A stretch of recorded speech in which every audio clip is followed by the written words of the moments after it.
Declarar voto Lucas Carenhato. Então, logicamente, no momento oportuno, nós votaremos favoráveis. Um projeto como esse, ele precisa ser exaltado com louvor, né? E a nossa parte aqui é o início de um processo, né? Não é o fim, né, vereadora Tatiane? É o início. Um trabalho a muitas mãos, em que o Poder Executivo aceita essa indicação, na medida que criar um programa em geral é algo inconstitucional, né? Porque vai ensejar recurso, não nos cabe, enquanto parlamento, fazer isso. Mas que bom que o Poder Executivo está aberto no momento que, penso eu, talvez eu esteja preconizando algo errado, mas penso que das grandes cidades do Brasil, nós somos uma das que mais tem discutido e pensado em políticas públicas, fiscalizando, cobrando do Poder Executivo, daquilo que é de competência, do Poder Judiciário, a inclusão efetiva da comunidade autista.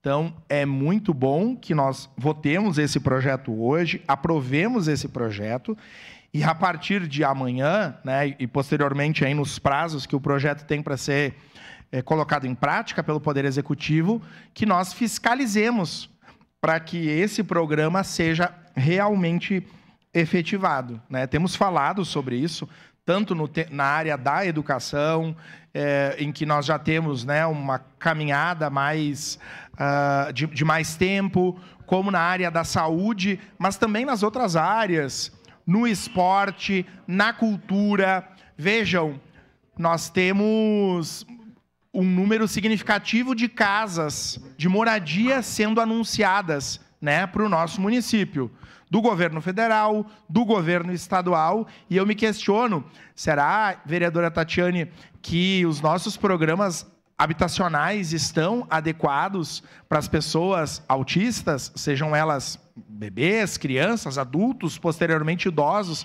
Eu não sei, mas em geral nós não discutimos o tema, né, da inclusão na área da habitação e em tantos outros. Muito importante, esse programa ele atravessa várias áreas e é fundamental o nosso esforço a partir de amanhã, no sentido de que o Poder Executivo despenda recursos e efetivamente coloque em prática esses programas. Vamos votar sim e vamos cobrar para que ele seja efetivado.